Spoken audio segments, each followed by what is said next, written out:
قرآن کا پیغام، پارہ نمبر 16۔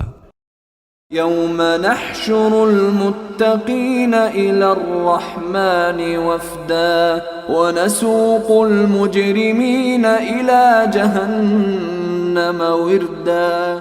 اس دن کو نہ بھولو جس دن ہم سارے متقی لوگوں کو مہمان بنا کر خدائے رحمان کے پاس جمع کریں گے اور مجرموں کو پیاسے جانوروں کی طرح ہکا کر دوزخ کی طرف لے جائیں گے۔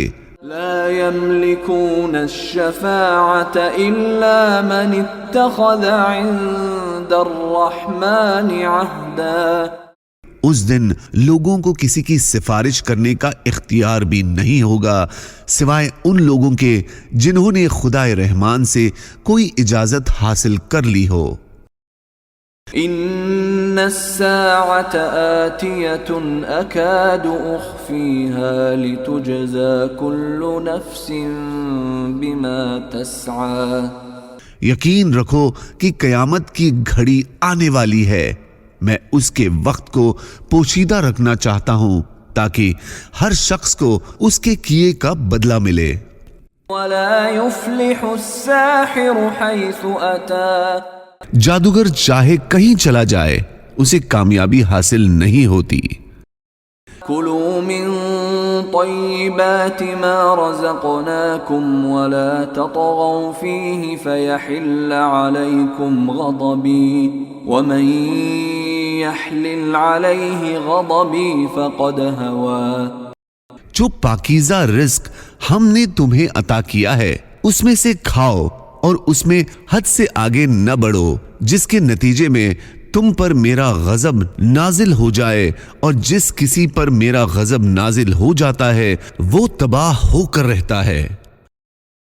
یوم ينفخ في الصور ونحشر المجرمین یومئذ زرقا يتخافتون بینہم ان لبثتم الا عشرا۔ جس دن سور پھونکا جائے گا اور اس دن ہم سارے مجرموں کو گھیر کر اس طرح جمع کریں گے کہ وہ نیلے پڑے ہوں گے، یعنی انتہائی بدصورت ہوں گے، آپس میں بات چیت کر رہے ہوں گے کہ تم خبروں میں یا دنیا میں 10 دن سے زیادہ نہیں ٹھہرے۔ نحن اعلم بما يقولون اذ يقول امثلهم طريقة ان لبثتم الا يوما۔ جس دنیا کی زندگی کے بارے میں وہ باتیں کریں گے اس کی حقیقت ہمیں خوب معلوم ہے، جبکہ ان میں سب سے زیادہ صحیح رائے رکھنے والا کہے گا کہ تم 1 دن سے زیادہ نہیں ٹھہرے۔ وَيَسْأَلُونَكَ عَنِ الْجِبَالِ فَقُلْ يَنسِفُهَا رَبِّي نَسْفًا فَيَذَرُهَا قَاعًا صَفْصَفًا لَا تَرَى فِيهَا عِوَجًا وَلَا أَمْتًا۔ لوگ تم سے پہاڑوں کے بارے میں پوچھتے ہیں کہ قیامت میں ان کا کیا حال ہوگا۔ جواب میں کہہ دو کہ میرا پروردگار ایسی قدرت رکھتا ہے کہ ان کو دھول کی طرح اڑا دے گا اور زمین کو ایسا ہموار چٹیل میدان بنا کر چھوڑے گا کہ اس میں تمہیں نہ کوئی ناہمواری نظر آئے گی اور نہ کوئی بلندی۔ یومئذ یتبعون الداعی لا عوج لہ وخشعت الاصوات للرحمن فلا تسمع الا ہمسا۔ اس دن سب کے سب ایک آواز دینے والے کے پیچھے اس طرح چلے آئیں گے کہ اس کے سامنے کسی کا کوئی ٹیڑھا پن نہ رہے گا۔ اب وہ ایسی باتیں نہیں کر سکیں گے اور خدائے رحمان کے آگے تمام آوازیں دب کر رہ جائیں گی، چنانچہ تمہیں پاؤں کی سرسراہٹ یعنی پاؤں چلنے کی آواز کے سوا کچھ سنائی نہیں دے گا۔ یومئذ لا تنفع الشفاعة الا من اذن له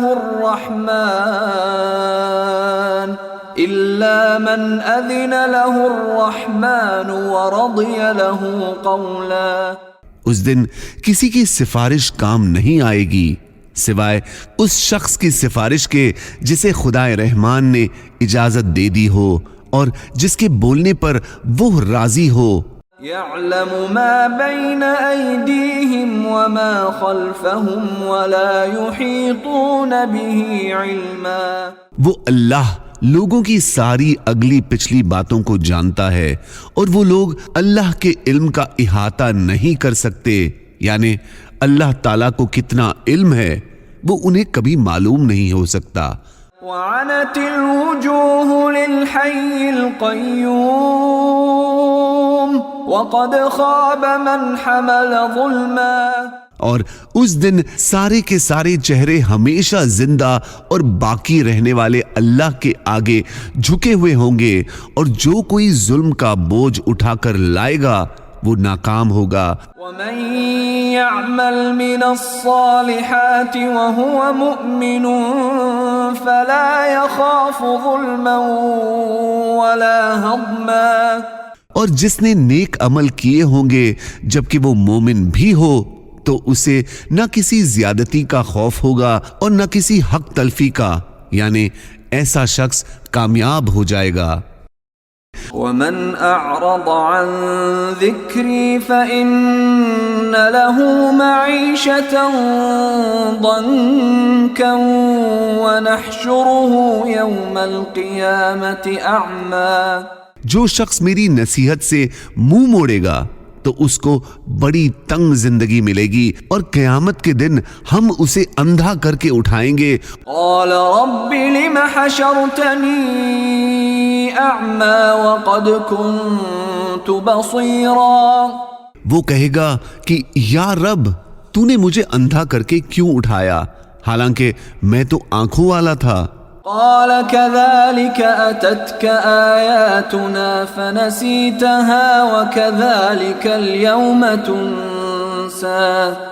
اللہ کہے گا اسی طرح ہماری آیتیں تیرے پاس آئی تھی مگر تو نے انہیں بھلا دیا اور آج اسی طرح تجھے بھلا دیا جائے گا. وَأْمُرْ أَهْلَكَ بِالصَّلَاةِ وَاصْطَبِرْ عَلَيْهَا. اپنے گھر والوں کو نماز کا حکم دو اور خود بھی اس کے پابند رہو. جزاکم اللہ.